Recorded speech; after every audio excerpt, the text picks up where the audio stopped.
This 1.5 hour video is a peek into a movement exploration that I taught my participants of the 10-month professional application course. So in that course, I work with people to refine their movement as well as to work with how they might apply it to their profession.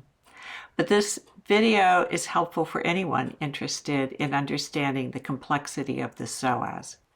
We're moving right into primal restorative gestures as part of what this tissue we call psoas really is about. And we're focusing on vital relationships. One really important one is head to pelvis, and then tail to tongue, psoas and trapezius. We're going to work with the mastoid to the sacrum relationship, psoas and the quadratus lumborum, which is right behind the psoas, and the orbital quality of the psoas, for how important that opening the side ribs are to the orbital psoas. And last, we work with cross-patterning and the way to gain a functional, fluid, juicy psoas by enhancing the core awareness of the center midline of your body. So while you're getting set up, I'm just going to say that there's a couple classes moving forward that might be useful to you. One of them, and some of you have taken them, I think, but one of them is the Core Awareness Mentorship. And it's an advanced course on the book of core awareness, covering these explorations, breaking them down, and me watching you do them and giving you feedback. But it's also about looking at people's movement patterns and kind of getting an eye for what they're doing. So you start to see what I'm seeing. So now that it's online, because I'm not going to do the mentorship anytime soon in real life, June took it at my house. I didn't show the work with looking at different people's movement patterns. So I look at, for example, what I was talking about with yoga and how it distorts and how the psoas is misused. I show images so that you can kind of start to see in your clients in particular what I'm talking about. So online I can do all the, I can do the keynote images. So it's a different version of that class, and it's a 5-week class, and we spend about 4 hours each week on really refining the movement. So it's a movement class, but it's also a conceptual understanding of what you're seeing. So what does it mean for someone to misuse their psoas? And you start to see, and it's all about centering the pelvis, right, for that piece in fitness and in different systems. So yeah, so expression, the relationship of expression to movement. So that's a class to come show up for. And then I'm doing the Wild Wednesdays, which often, when they're small, I just ask people what they need, and we go into movements that are specific to the people showing up. Now that people are back to work, that class has shrunk. So it's kind of like a semi-private with a couple other people in doing some things that you need for that day. And it would be late afternoon or evening where most of you live, whereas it's morning for me. So those two are interesting, and there's certainly, any other class you want to take, but those two come to mind. Okay, so we ready? Let's go. We're gonna come in and we're gonna put our feet on the wall, and you can use your laptop or your computer to see, is my knee over my hip? If you have SI joint issues, you want to put weight on both knees, and come into constructive rest, but with your feet on the wall. And depending on, you want your lower leg to be parallel with the floor. So you're at a right angle. So the reason I like this for working with head to tail is because it exposes how disoriented the head is to the pelvis. It's one of the best. When I'm doing cat and cow, you don't notice what your head's doing. It's more the spine. And you kind of just, it's a nice hydrating movement, but it doesn't actually articulate as well as this one. So if I really want to show people that their pelvis and their head don't talk to each other, I have them do this movement. So I first want to just rest here for a moment and let my bones ground, meaning I'm not pushing, they're just landing. They're naturally relaxing and landing. And some of you might need constructive rest before you do this. So I kind of bypass constructive rest, but a lot of times people need to just land in their bones before they do any form of exercise or, somatic awareness class or, exploration or whatever. In this relationship to gravity, I do nothing but rest here as well. And if I don't need the weight, my femurs will fall into my pelvis, and my pelvis will naturally, through its connection through the ball and socket joint, expand the pelvis and let it rest equally on the ground. If I have a distortion in the pelvis, I will feel it as muscle tension in the front of the thigh will interfere. So if someone has a large quad, the series of muscles on the front, they can interrupt pelvic balance, but pelvis is just resting on the floor, which immediately extends the spine, and then it's a matter of where does my head belong. This is a matter of not putting something under the head to lift it, but seeing if there's a relationship between the ear and the hip socket. I mean, maybe the person needs, I don't have my blanket here, but I don't have my towel here, but maybe it needs one layer under your head to get that relationship. But that's because there's something congested through the spine. But ultimately, you want to be able to just have your bones on the ground and the head and pelvis start to orient around each other. So what I'm saying is that if I put someone else in this position, they might need some support. And the support would come with what would help them land. And weight is always what helps them land. So weight on the knees, maybe weight across the pelvis. Sometimes soft weight along the belly line might do it.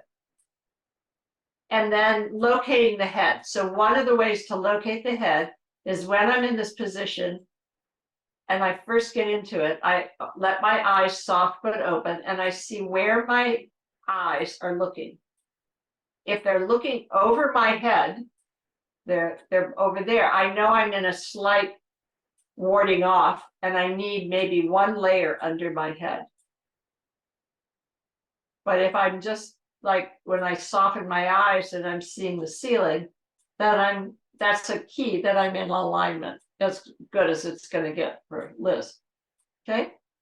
So then the next stage, after I do this for about 3 minutes, is I begin to rock the pelvis back and forth.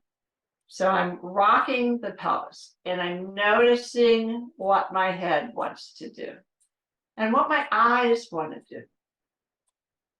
Now, I just been at a week retreat in Italy, in Tuscany, playing in water for 5 days.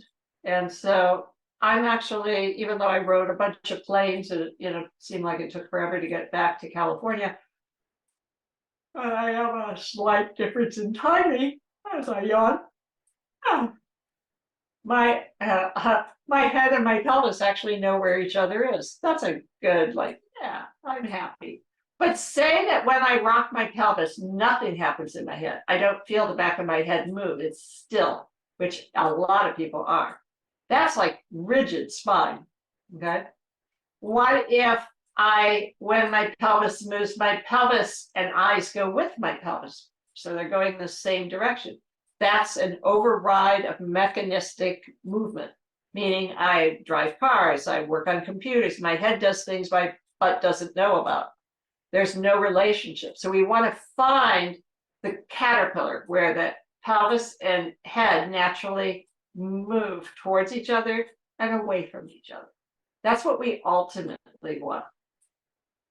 And I've worked with people just recently that cannot do this movement.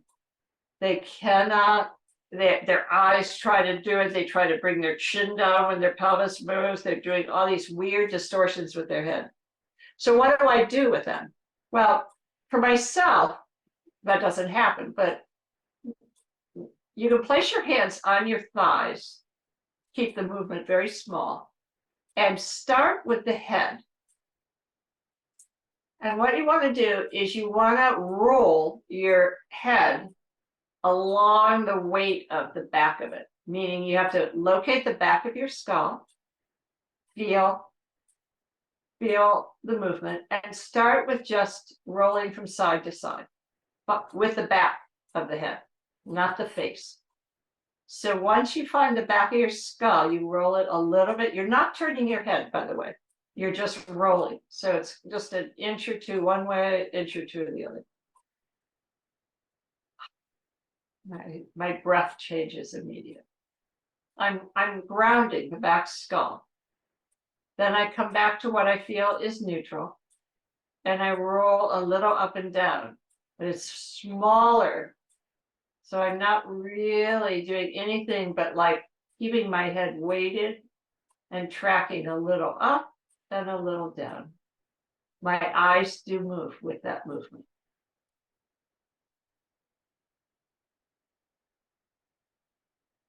My tail is responding. My pelvis is responding to my head. I cannot move my head and my pelvis be still. I don't want that. I want them to talk to each other and dance in this beautiful biological orchestrated caterpillar movement. No caterpillar moves one end and not the other. They both respond, even if the movement seems bigger at one end, the other is moving and responding to it. And when it curls, it does it from both ends.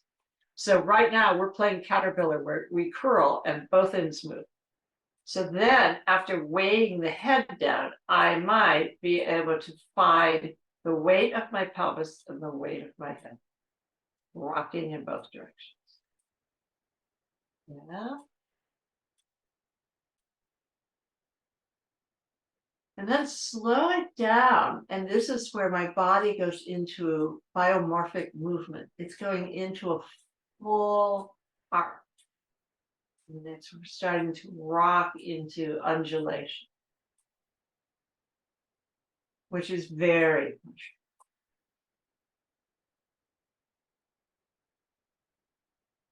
I like the long ha, H-A-W, no sound, it's just breath.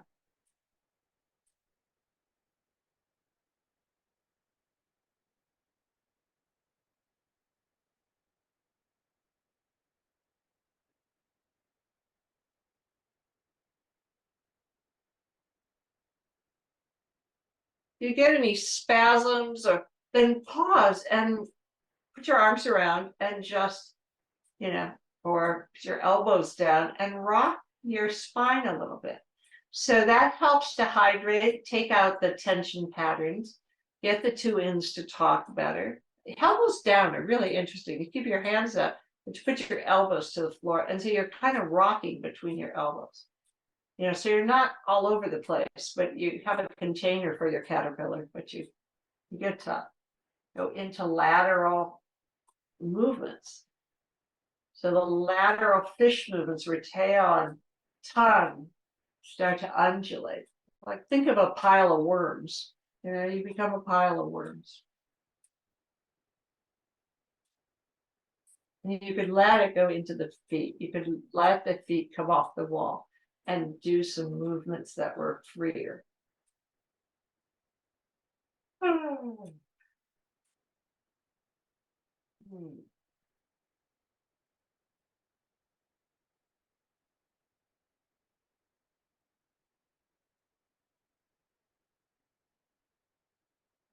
Could push against the wall. Sometimes I use the wall as a resistance or like an impulse of movement. I rock my heel or foot and then I let it go, and it's a wave that moves up through the spine, through the tongue.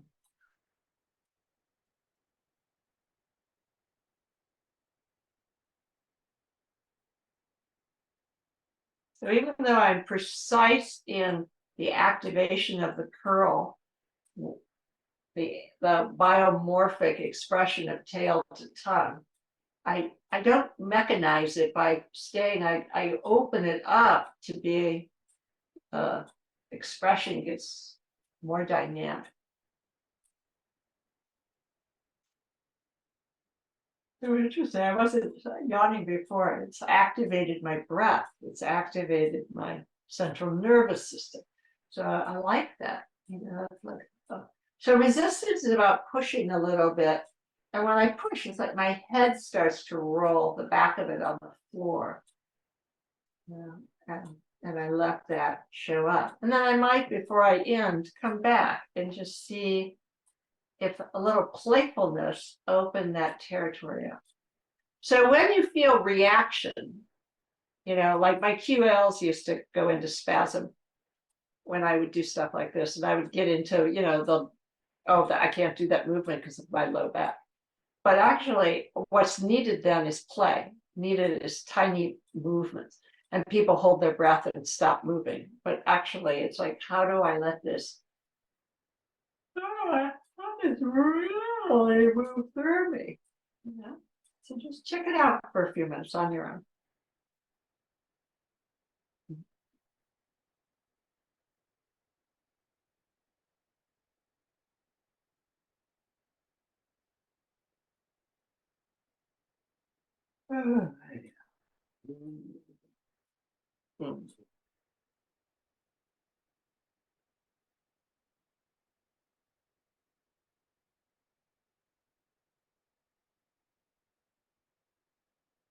Using the arms are interesting as well, because I often put my hands on my head or my fingers on my forehead and use the elbows.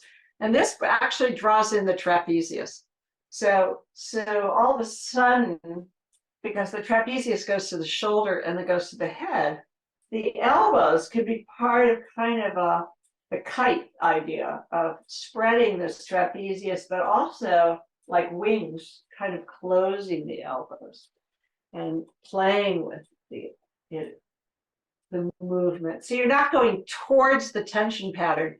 You're using the extremities to kind of engage a different relationship with the tension patterns that are in your body. So you don't get such reaction. You know, you can let the feet drop and let the toes move and the fingers move, you know. When we're opening up connective tissue, that's why melt method is really useful through the hands and the feet, because it can open the connective tissue. So if we remember to let our fingers and toes move, we actually activate a deeper relationship with core. We're not closed down and holding on for dear life. We're opening the skin. We're opening up the nervous system. And we're hydrating as well in these tiny little movements. I think it's fascinating. I keep yawning. I don't particularly feel tired. I'm just like, I'm going through. Yawning is often associated with changes in states of being. So it's doing something for me in that way. So then one more time, let's do tail to tongue and see what happens. So the tail, you're rocking the pelvis. I'm using my fingers. When you look at this video, I'm rocking my pelvis.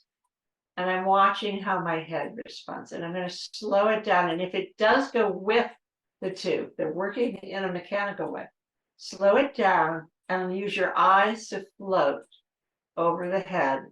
And your head will start remembering that it moves away from the pelvis as the pelvis opens up. Think of orgasm, of how the body undulates.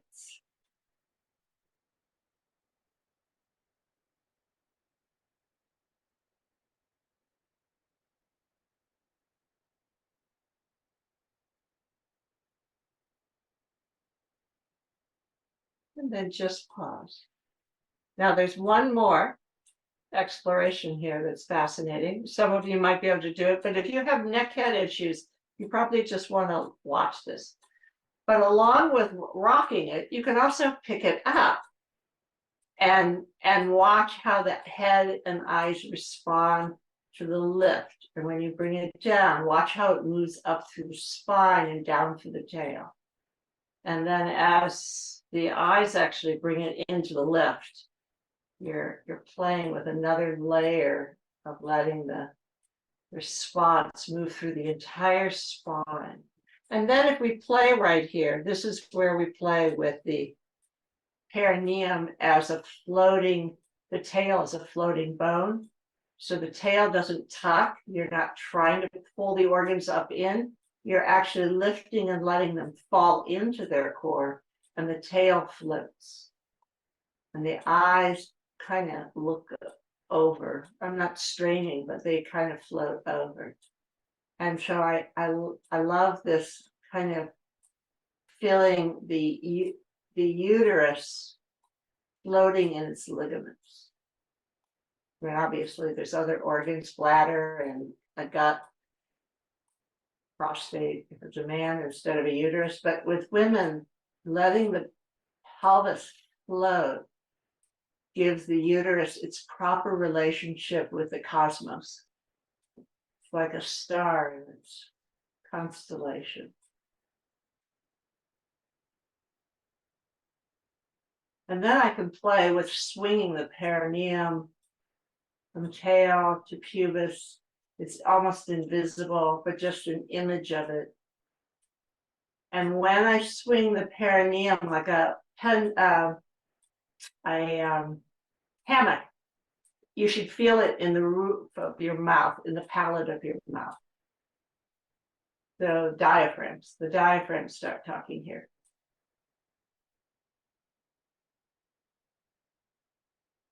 Really subtle. Then I come down and I let my body go through its responses. So I don't do anything. This is just what my body wants to go through. It's going through a arcing and curling. This is where I learned that when I allow my body to go through its own restorative gestures, it resolves whatever tension patterns. This is being moved rather than moving. I'm not doing any of this movement. This is a living spine. It's my spine back online, so to speak. It moves fully and expressively without my orchestrating anything.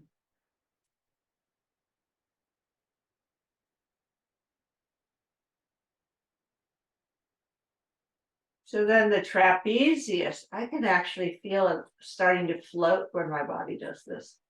So it's not stuck on the bone. It's kind of over it, but it's beautiful. It plays such a part in neck issues. So getting the trapezius to relax is part of this full spinal movement.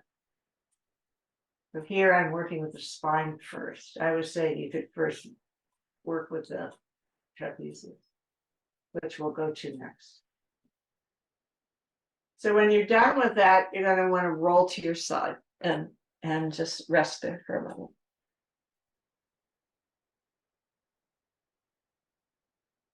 And here is another place to play with curling and arcing. So letting the tail to tongue talk to each other.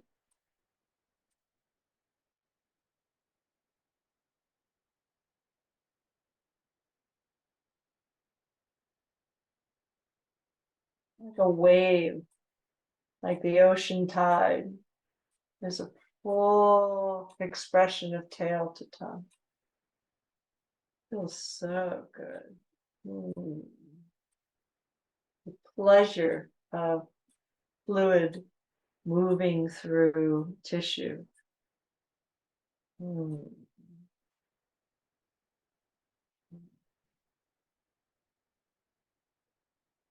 Reshaping the tissue.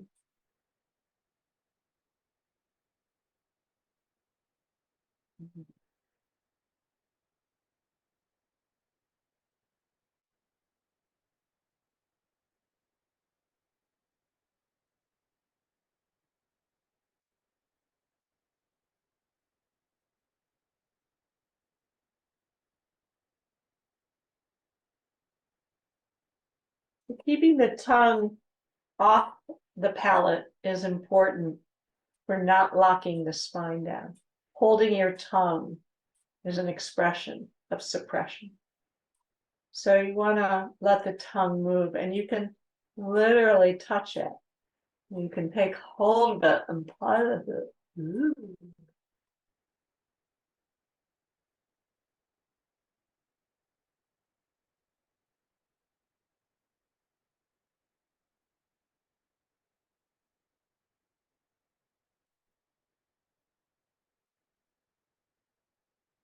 Feeling its root into the spinal cord.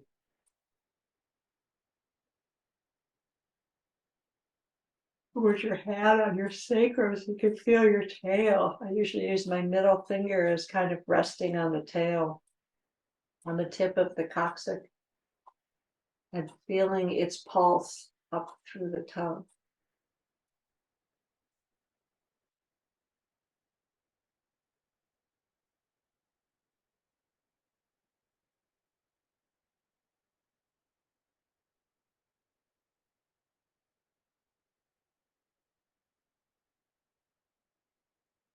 So let's go into hands and knees for the next one. This is a variation of tail to tongue, or pelvic to head. So we're playing with that idea of floating the tail up and letting the tongue respond to that. And curling. And tail up. But then in here, there can be a break along the spine. So this is why the one on the floor is a more direct tail to tongue. Because this one, the head could do things that the spine can't. So the front of the sternum has to be able to drop for that back of the heart to open. Otherwise, you're going to do things with your neck. It's not going to be. But here you can do the lateral movement nicely. So letting the tail to tongue go lateral. And you're not going off your base of the four legs. You're letting tail to tongue be more like the fish movement. And then again, open it up and let your body do whatever it wants to do.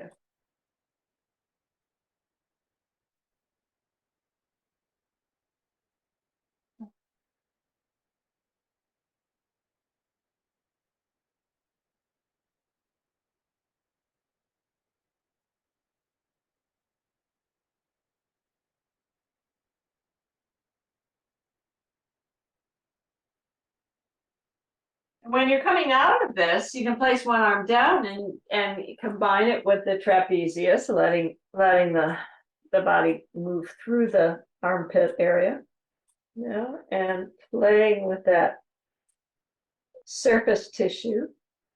Very, very large. Trapezius is very large and very muscular. So you don't want it to pull up bones. If it's dry, we're going to hydrate it. But that is a place that you do intersect with your trapezius nicely. Yum. So we're going to use a roller now and work on the trapezius.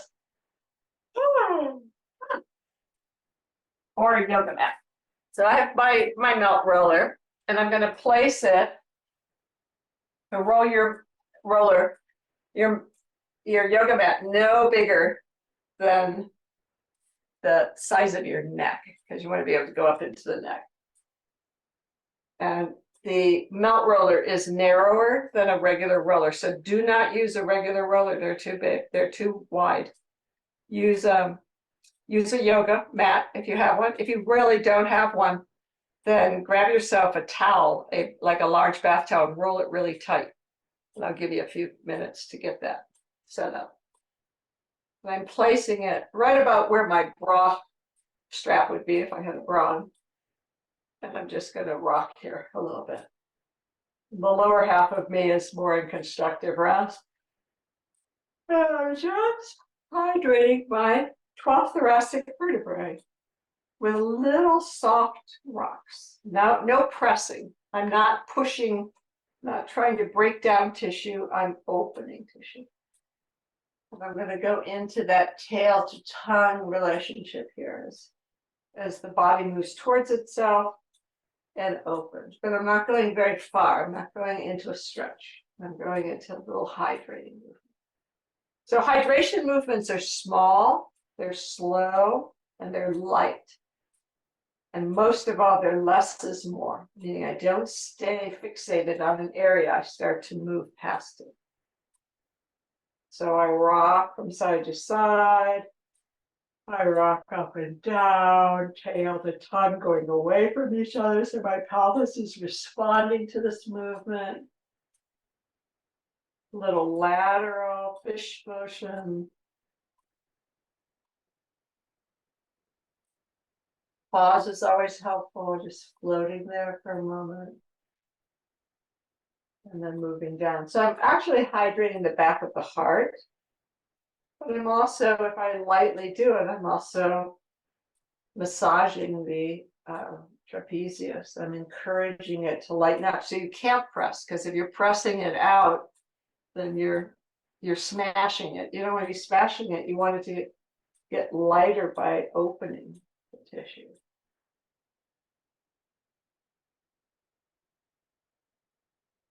I'm going to work along the trapezius and my spine.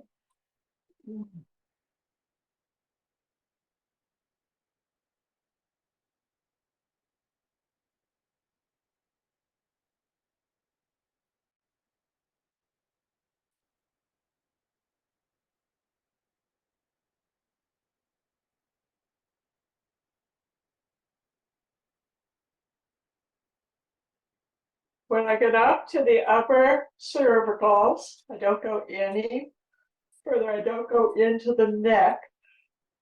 I pause there. This is the transition of the neck piece, only because the only reason why you can't do the neck is because there's dryness somewhere else.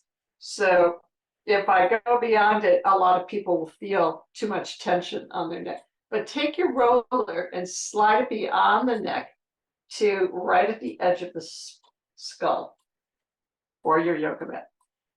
Pick up your feet and put your hands either on your knees, or I wouldn't wrap them. I do have them crossed, but you could keep them uncrossed, whichever feels more comfortable.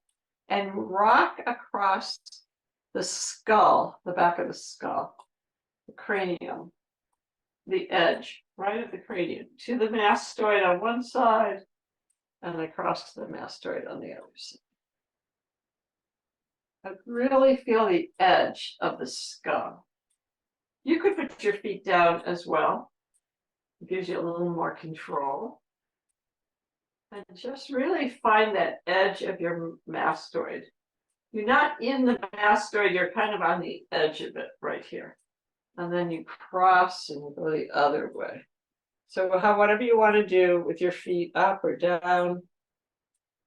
And your head is actually not turning. You're not turning your head, you're bringing your whole body into this movement. So it's really, so you could even put your hand on the melt roller. You want to hold it a little still, just to get to the edge of the mastoid. Nothing under your neck. It's just on the skull. And I'm just rolling it. I'm kind of lightly making a wave motion. Oh my goodness. And then look up past and look down. So use your eyes to move the skull rather than moving the skull. Go to the other side again. Look up and look down. Look up and look down. Now we're going to take the roller yoga mat and we're going to place it where our neck is. That's why it can't be too high. We're going to fill the space. And I'm on myself. So now I'm going to go into the mastoid by going into the arcing with the tail and the head. So this idea of the caterpillar curling from the navel to two ins and coming back towards itself is what we're doing.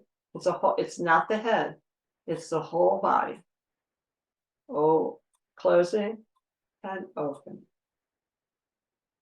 Infolding and unfolding.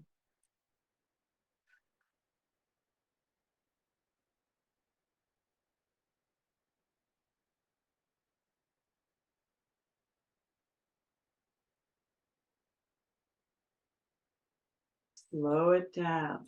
Pause.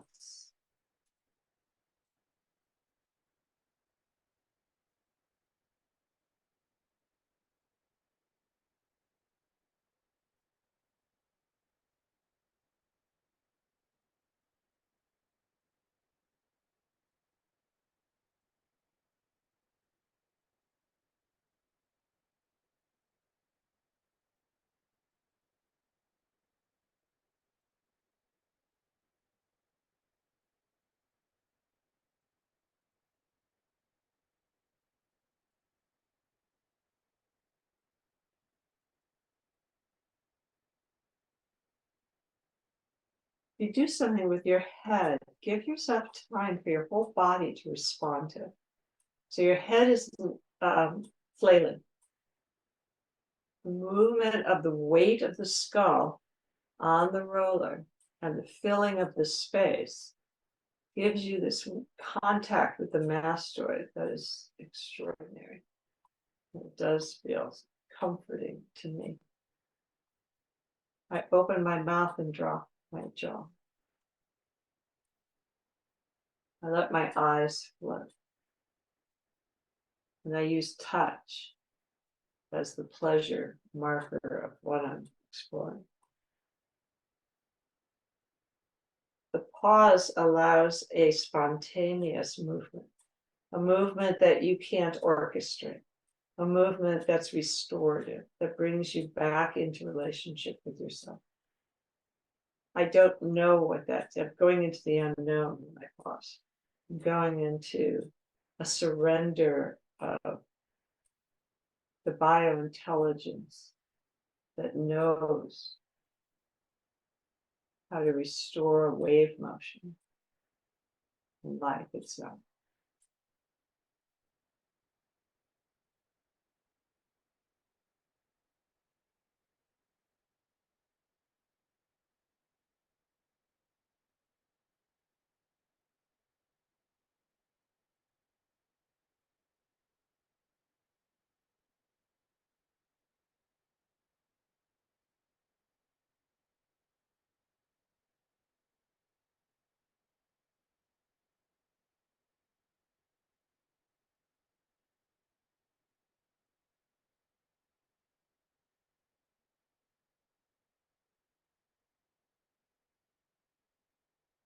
I just went through what I've only seen in sea creatures. It's almost like an accordion movement through my torso. It's really yummy. So I'm going to want to do the other side. So play with one side, play with the other. Don't expect them to be the same. Don't expect to have the same experience. Like, oh, I had that on this side. I really want to replicate it. There's no replication. The movement is genuinely unique and exploratory. And you are not a symmetrical organism. You are a bilateral organism. So do the other side.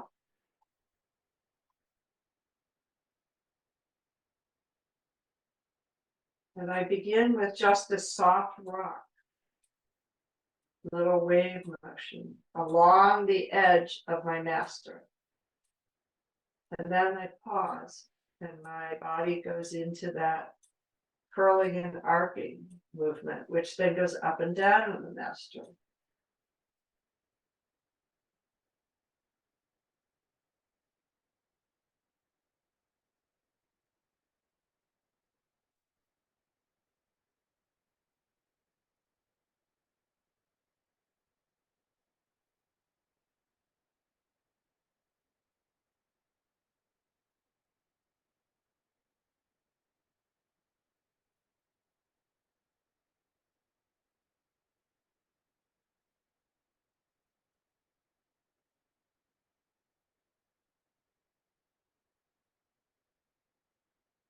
notice if your tail and your tongue are talking to each other. If they're not, you know, you need to really start working on this piece. This is an important piece, is to have tail to tongue conversations.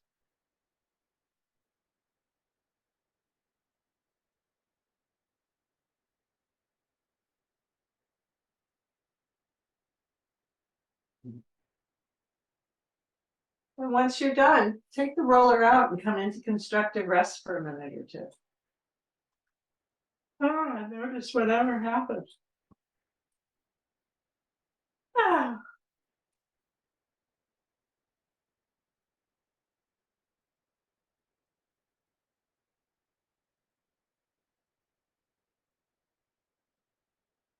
So in this exploration, you could take it into the hydration of the trapezius by also using the ball. So let's just do a little bit of that.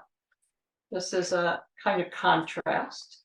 So I'm going to take my ball down pretty far because I want to float that trapezius. And I'm going to start with right behind the heart. So placing the ball right at the back of the heart, the center of the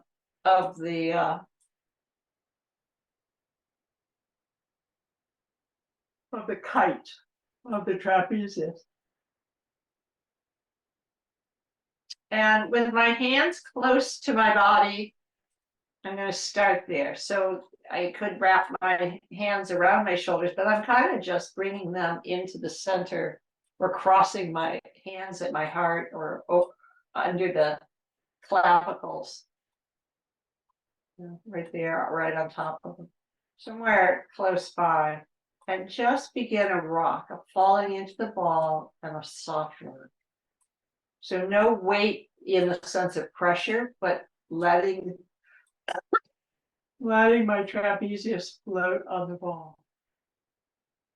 Oh, sorry. I'm not really sorry, but it's hard to hear me. I'm seeing if I can find that layer between the skin and the trapezius. Kind of like a film, you know, like we're working really light. And my head and my tail are going to be responsive, but I'm kind of floating on this ball.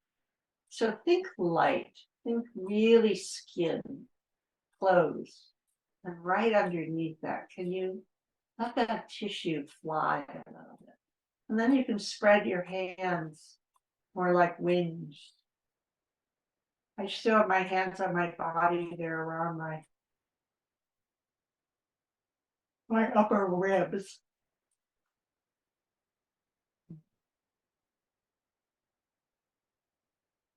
And then move around that, bring it up, you know, a little to that.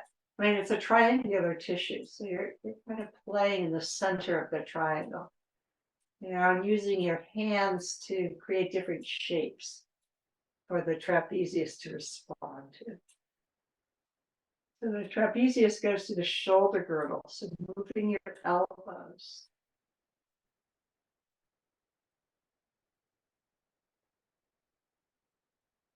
Pausing at some point. So now I can kind of use my wings. I have my hands woven together. My elbows are sticking out. And I'm using my elbows to move my trapezius on the ball. I'm gonna kind of move the trapezius by moving my elbows.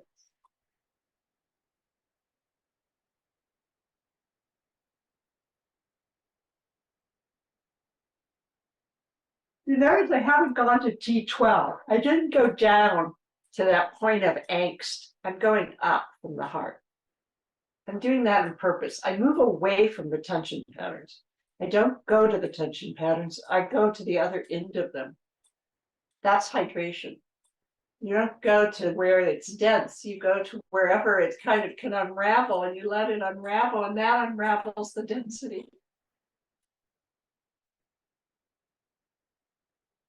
I'm drawing my shoulders up towards my ears and softening out.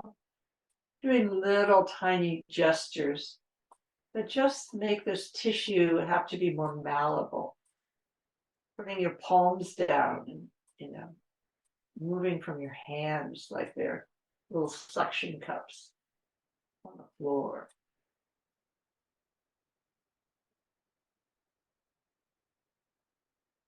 I like resistance, so I sometimes use the feet against a wall to move towards tissue and then let it all go and see what shows up.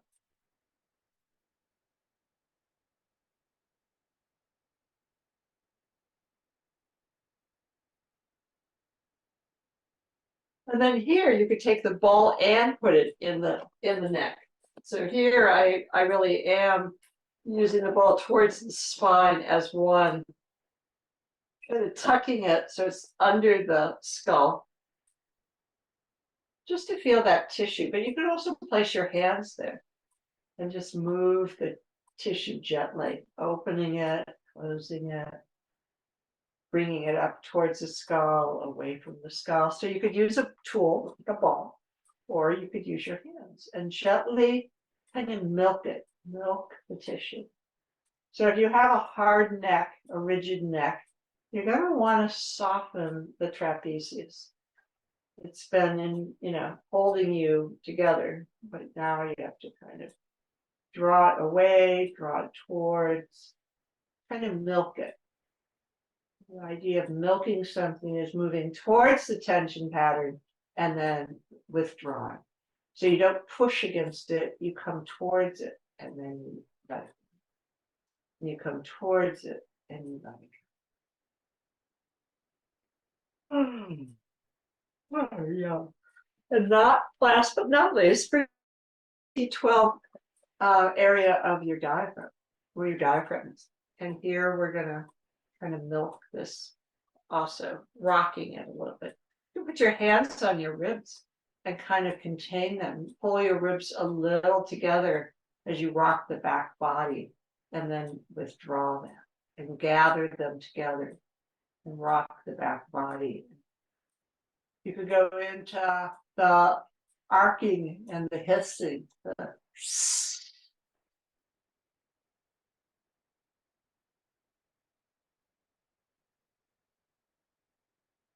using the ball in the back of the T12, and hissing moves the diaphragm, starts to shimmy the diaphragm.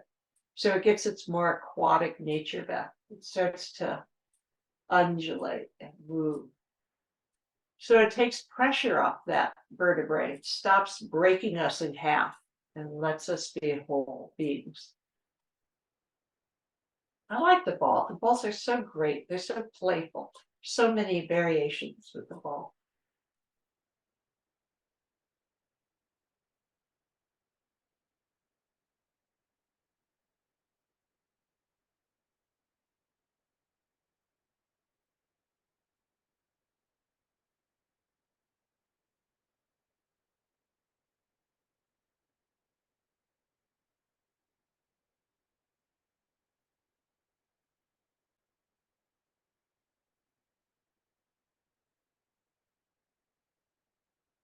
You've had enough. Roll to your side. So we're going to start the lateral movement work. And this will take us into cross patterning. But take a moment, get yourself some water, maybe even get up, move around, and then we'll start on the next exploration. So taking time to kind of transition. I mean, you could stay there and keep exploring, but kind of taking a moment, going, gee, okay, what did all that do? And especially getting water, you need to use the restroom.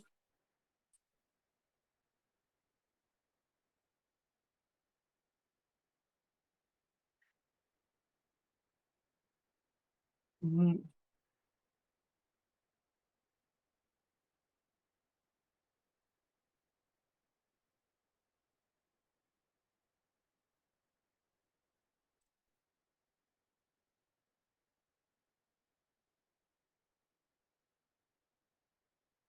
Oh.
It's also how you begin to notice what you need. So if you're doing your own exploration, pausing like this, you start to notice what is calling. So, it might be the sternum that's calling, like, oh, my sternum needs some lifting, right? So then I go backwards in time and space. I go to the thing that's being called, which takes me to the thing behind it that's called, which takes me to the thing behind it. That's where you design your own exploration. You don't do it methodically through a series. You pause and let your own system tell you where you need to go. So what's needed. So that's a big piece of really honoring this process as emergent and not pushing. So we're going to do the exploration. We're going to be on our butt for a minute, cross one leg. So this is my left leg and my right leg is right in front of it. And I'm going to put my hands to the side. And what I'm doing is I'm going to rock and spiral.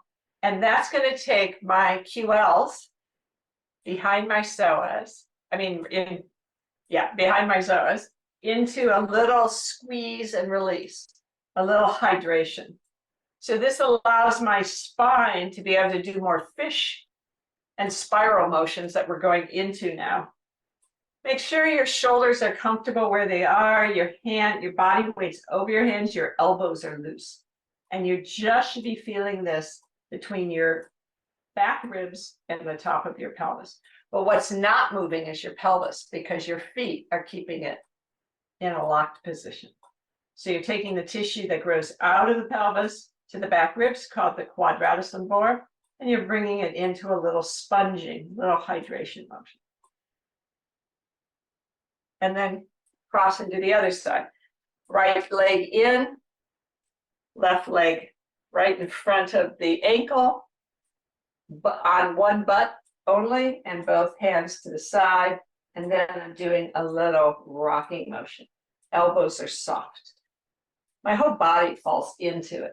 And I'm using this movement to sponge my Quadratus Lumborum, the stabilizing tissue behind the psoas. This also helps separate psoas from QLs if they're stuck together. There's dryness there. I'm hydrating it. This is where low back pain is in the psoas relationship. That's the connection between the two. Okay, so now we're going to go into side body, and then we'll go into cross patterning. So side body. If I want more hydrating expression in my body, the diaphragm has to move not in a pistol movement, but an aquatic movement. So we want to open ribs to get an aquatic experience of our body. Take your ball, blow it up a tiny bit, however much feels good on your body, because that's where the ball, I can't tell you what it needs to be. You have to feel into it. But I kind of know I need a little more. And we're going to place the ball at the bottom of the ribs. So basically where your waistline is, but above your pelvis. And you're going to just roll on it. We're going to do a variation that's shorter than I would normally do. I spend a lot of time on side body sometimes because it's so extraordinary. Think of psoas. It's the size of your fist. It's orbital like a carrot. A cucumber. So it's filet mignon. It's round, it's orbital, it's local tissue.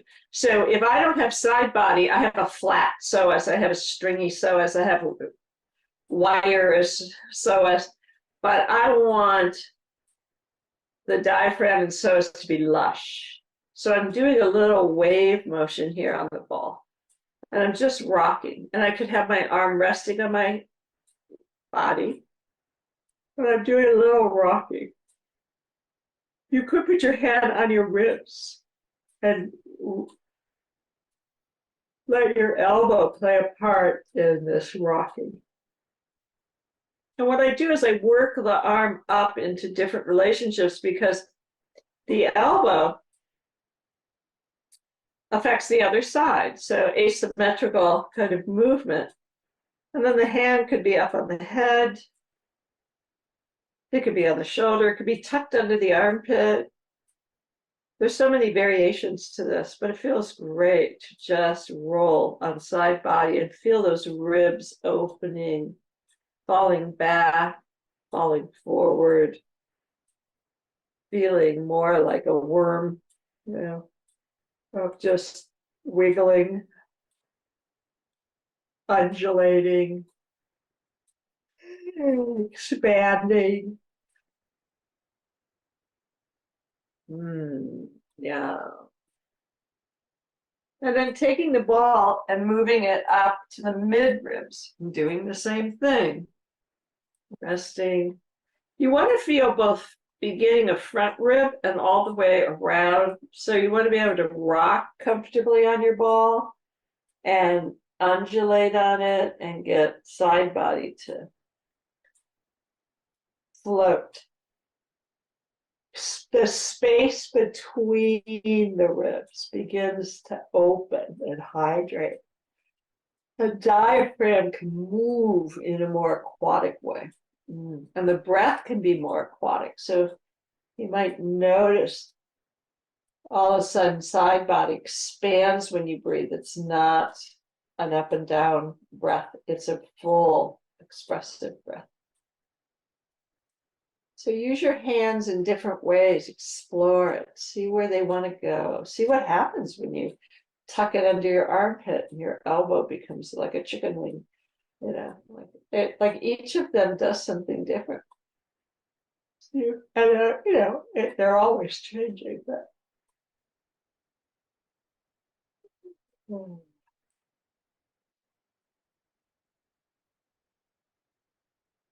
use your breath, your sound, whatever. Like I hear growling in me. It's like,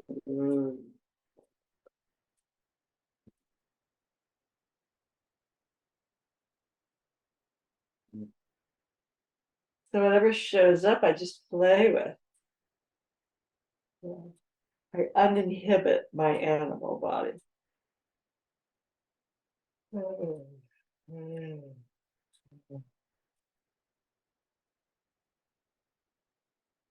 You can always cut your pace into just really slow motion.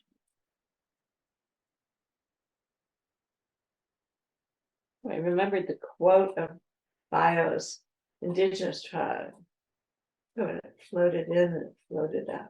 I love what shows up.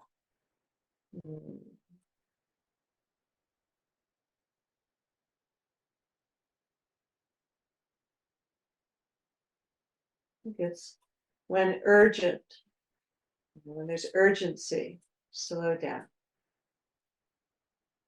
The time is urgent, slow down. That's the quote. The time is urgent, slow down. Feel in.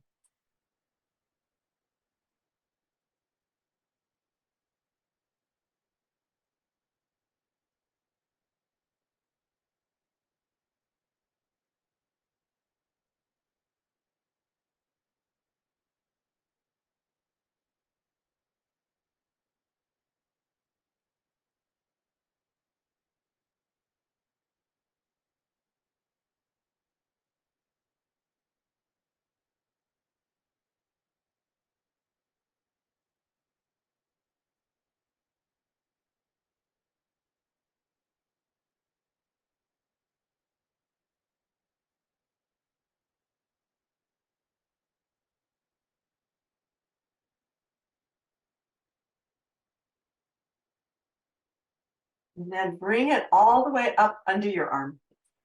So those are ribs that are very tight up close to your neck. Behind on the back body is the trapezius. So when we're here at the ribs, see if you can find those ribs floating on your bone. You could use your hand on the floor as a way to discover them. And then falling back on them. It's not the range, it's the quality. You're not looking to do anything but explore side body.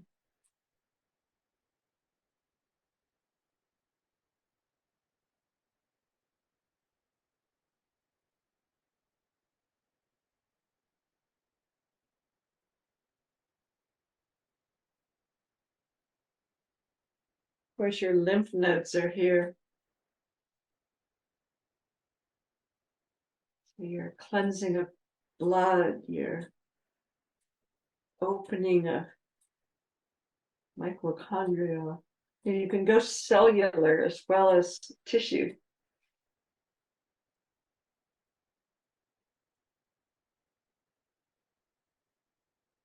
Glandular as well as organs.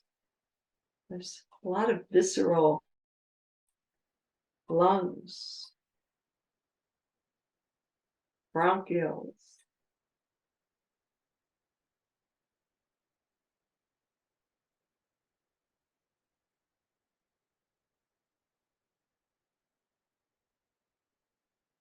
Breathe.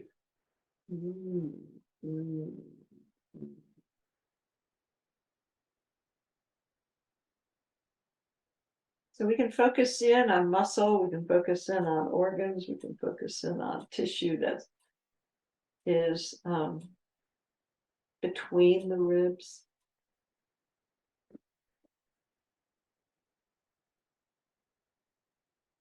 We can simply just feel when we pause, the spontaneous movement of your own being.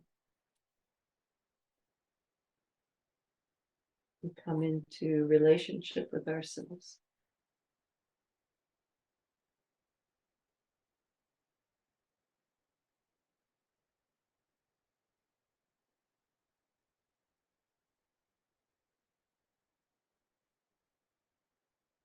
Then we're going to roll. So you can roll over. I'm going to switch sides. So my voice stays facing the computer.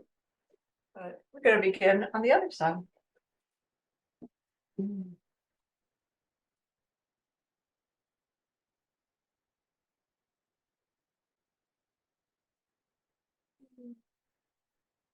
Again, I don't need to count. I don't need timing. I can just be present to what is. And each place I go asks something new of me, different. But I do work with the idea that the head and the tail are always talking to each other. So the wave isn't broken. It goes all the way up through my spine and all the way down through my tail.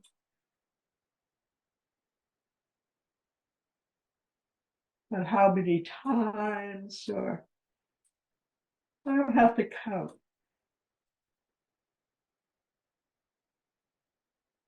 Where the pause is, or what sound I make, doesn't matter. Could be totally different on me. You have different organs on each side of your body. So totally different expression going on through each organ as an element of being.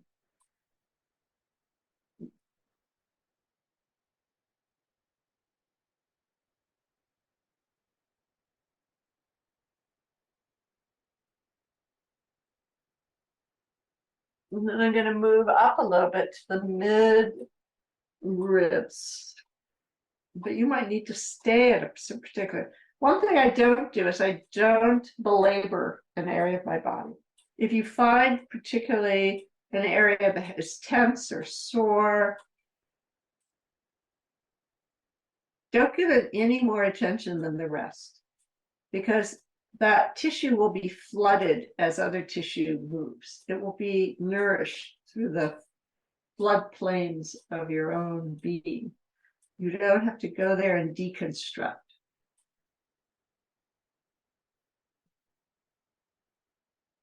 You might want to pause, see what shows up.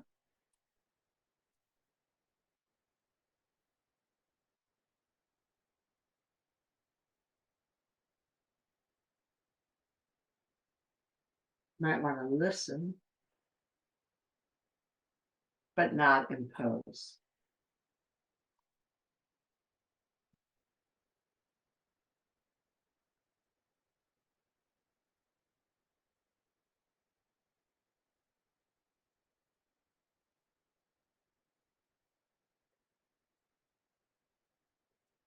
A sense of unity is found in this way of working that doesn't insist that something should be a certain way.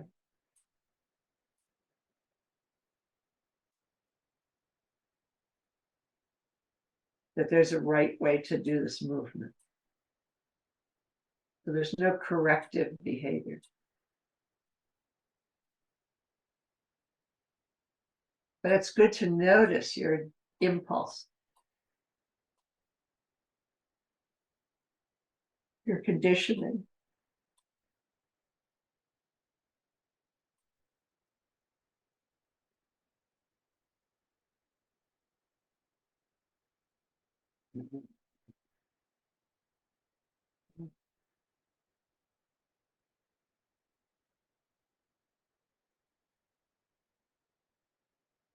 Track your pleasure. Where is there a sensation that feels so much like nourishment?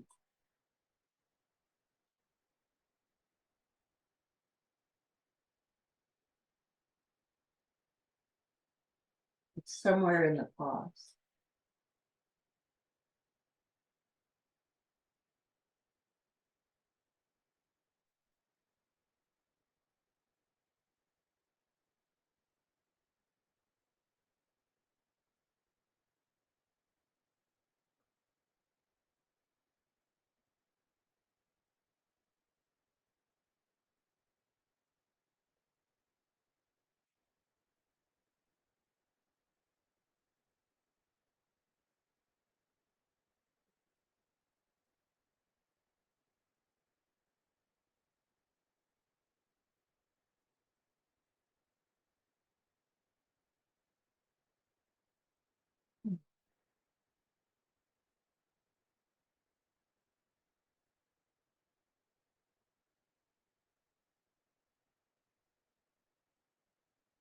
And move it up to your armpit.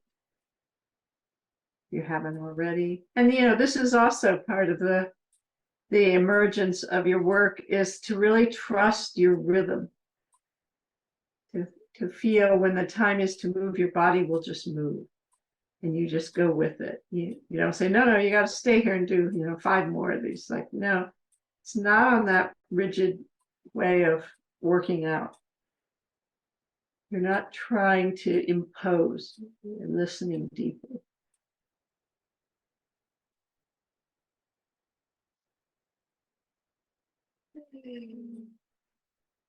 And you're moving spontaneously. The idea that we're not allowed to move spontaneously, that's indulging or is an impulse that you need to control, which you learn in so many systems, is so captivating of your own intelligence. It keeps it locked up, unable to thrive. So when you have an impulse, go with it. Start exploring your impulses. So you get comfortable and you get to trust that there's this intelligence that is in the impulse. You're taught not to be impulsive. But I think we can fuse control and impulses.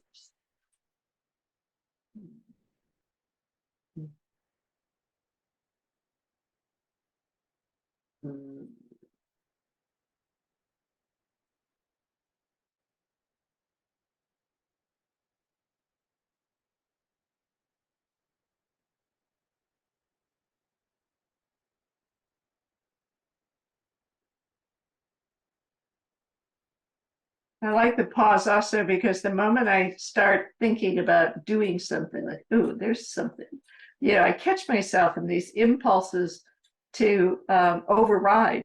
So impulses are both very organic and they're also conditioned. And so we have to distinguish between our training and conditioning versus and that's where people say, well, how do I trust that? And I think the way you trust it is through being on the ground. You can't fall too far from here, and pausing. That's how you begin to notice if you're imposing or you're have a very natural impulse.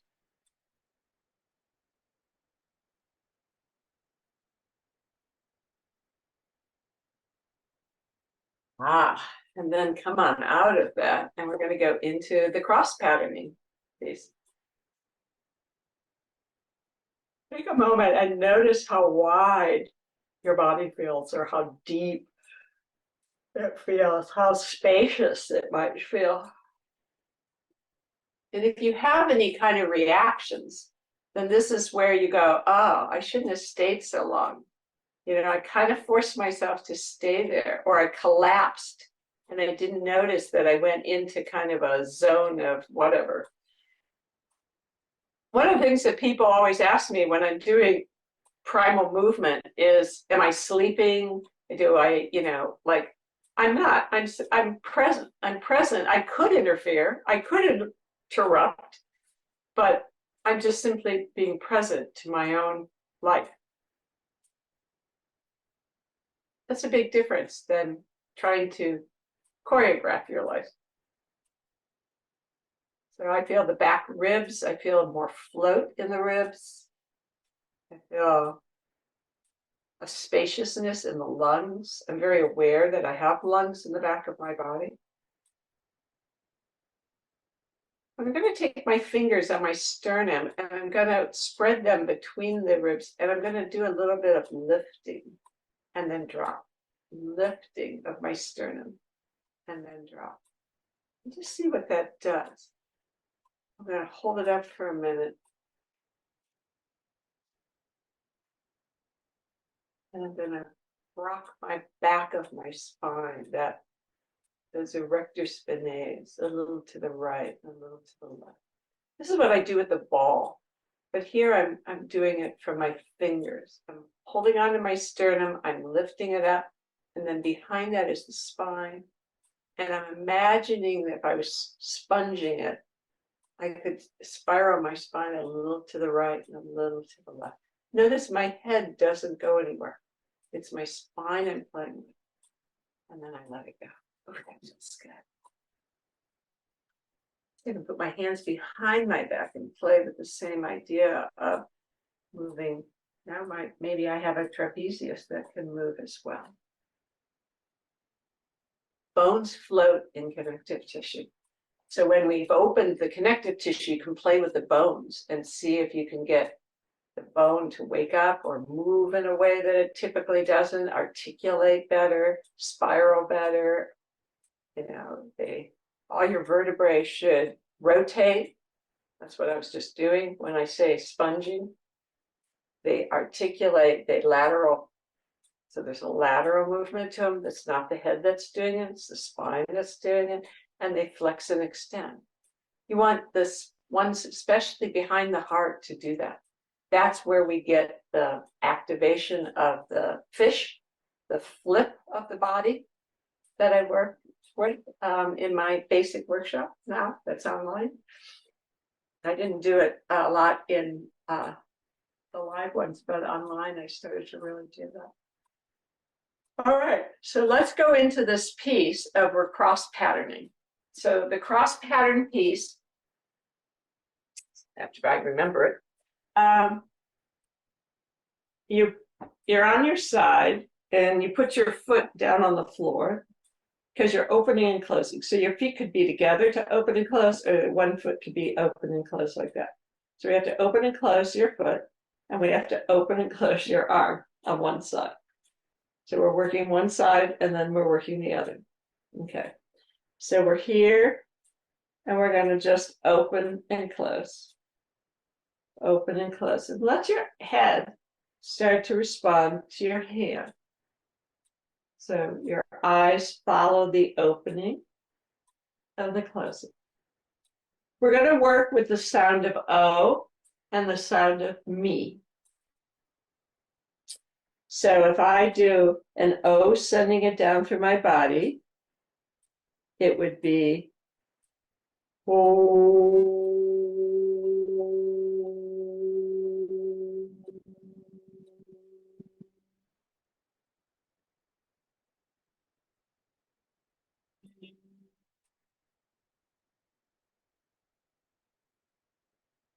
So me is on the closing, O is on the opening. It could be reversed, but we're doing it this way first.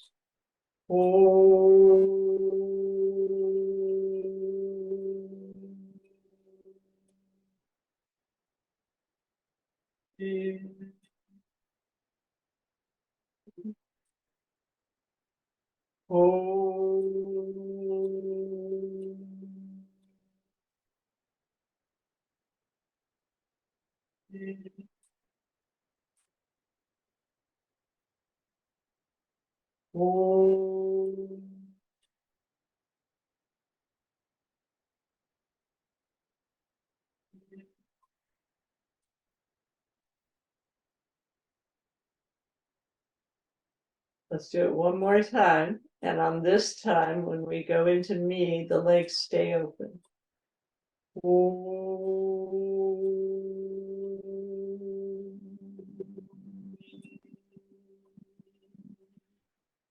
And now we're going to go in opposite directions. The leg is open, the hands are together. So now when I go O, the leg is going to close and the arm is going to open.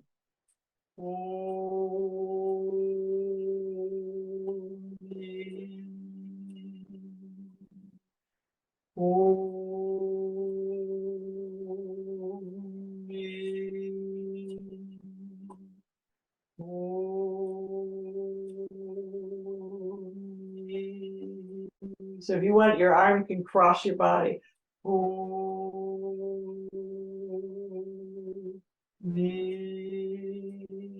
So when the arm crosses, I let it extend out, and my face follows my arm, my eyes follow my hand.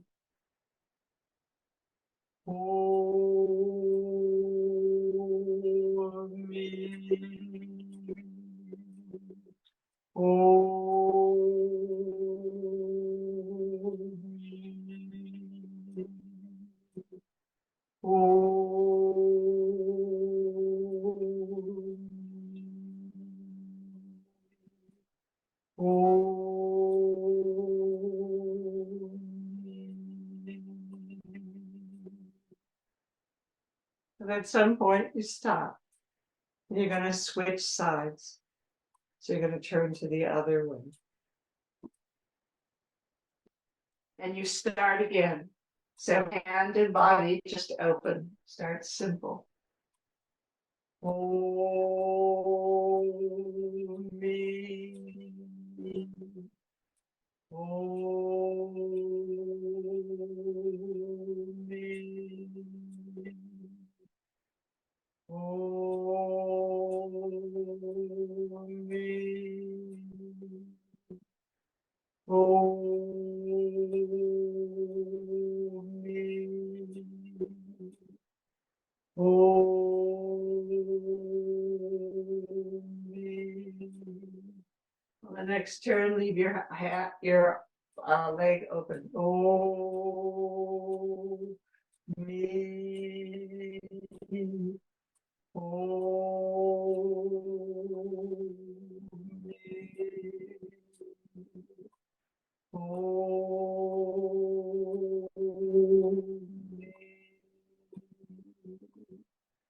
Oh,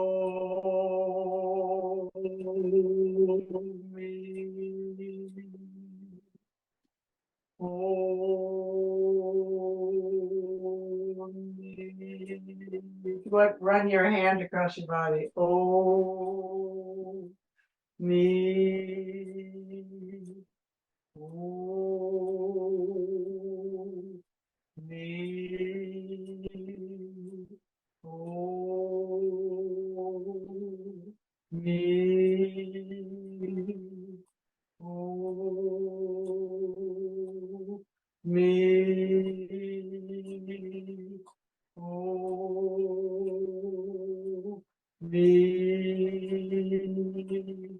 Ooh,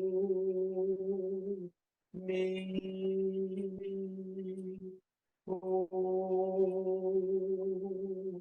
me. And you can stop in an O or you can stop in a me.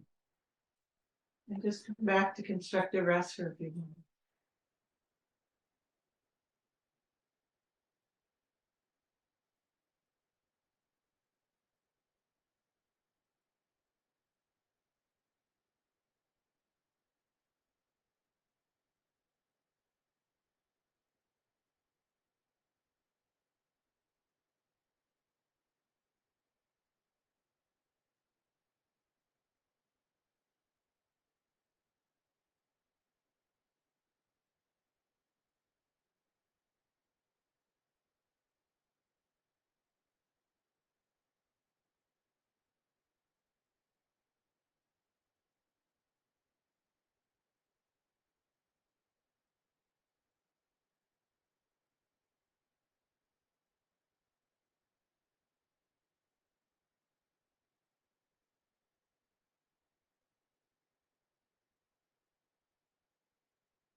So our last piece is going to be the leg swinging piece. And you could really start with it in constructive rest, meaning that putting your hands on your upper psoas, which is the bottom of your ribs. See if you can allow your leg to move from there, from spine to foot, and see where it gets interrupted. And you can rock the leg. And when you rock it, you should feel it under your ribs. This is your pendulum.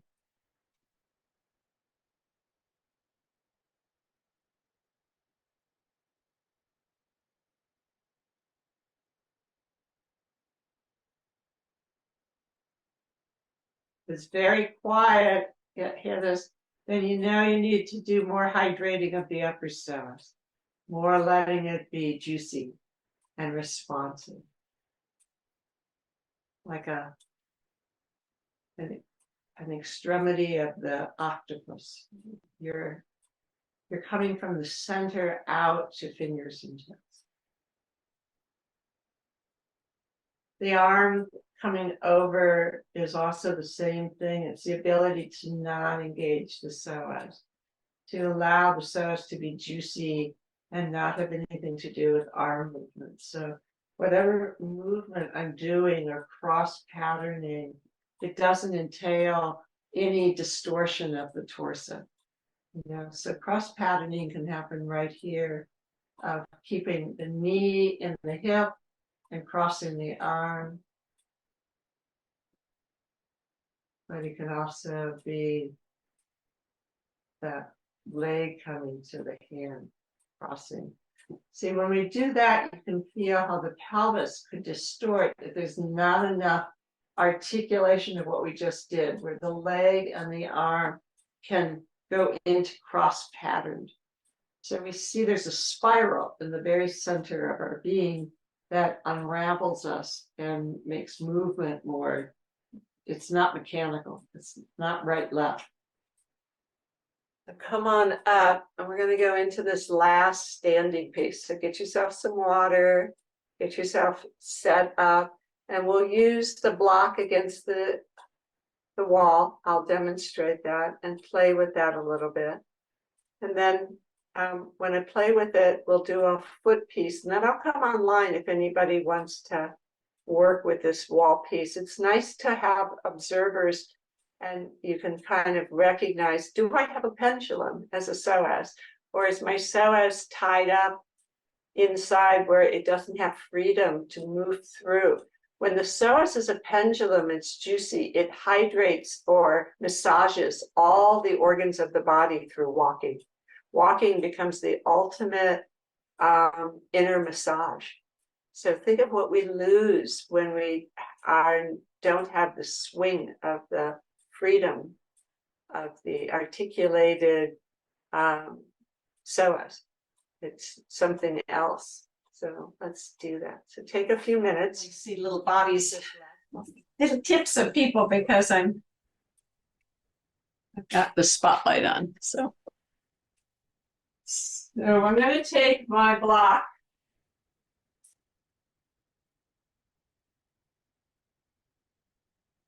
And we're going to play with this analysis of the pendulum.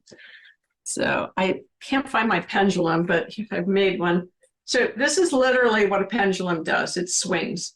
So whether the leg is moving forward or back, free swing of the leg and walking doesn't shorten psoas either direction. So it's not about contraction or lengthening. That's why it's not a muscular tissue. It's about its freedom to move. So I use the wall, and there's two ways I show it. One is to put the arm on the wall and stand on the block, and the other is put the hand on the wall and stand on the block. So I'm going to do the standing wall one here. And I have to be sure I'm not hanging from my leg. My leg is on top of over my ankle, and my hand is set up to be the cross pattern of freedom for this side of the psoas. So it's just dangling. And what's happening is there's nothing happening in the torso. The torso is, so the heart, the lift of the sternum to the tip of the toe is talking through it. And then I step forward and down. That does make me longer. So I do get something out of this exploration. But from the back, it looks like this. So I'm on it. If there's any movement, the hand has to be fully on it and lined up, shoulder is relaxed, and my body weight has to be over itself to allow for, and the head is up and the eyes are neutral. The head's looking down and the eyes are concentrating, you'll disrupt the pendulum. The pendulum is coming from that back of the heart, front of the heart, the impulse of the heart, the sternum is floating up, and the high heart is the evocation of this movement, the impulse of this movement. And forward and down. So that's what it looks like. In a standing, it's the ability to shift weight through the ankle. So this is where the ankle joint comes in. If I can't shift weight through the ankle, if I can't glide, then I can't pendulum. I'm either back here locked in, or I'm on my toes. But to get into the floating bones, it's the talus in the foot. You have to have, so those of you who do body work or work even in, like Sharon's, the movement you're doing, work on the ankle joint. The ankle has to glide. If it can't glide, my bones can't float. Not totally. My coccyx will be tucked instead of floating up. So we want the coccyx up. We want the talus floating. We want the sternum floating. You can't manage this muscularly. You have to get into the vestibular system of the inner ear, and the sphenoid floats. And then your body gets over itself and you float. And that's where your psoas is free. If I'm slightly behind, my psoas is compressed and my diaphragm is held down. If I move here, the ribs float up and the sternum floats and the eyes come up, and I move from this place. So that's the big piece with that.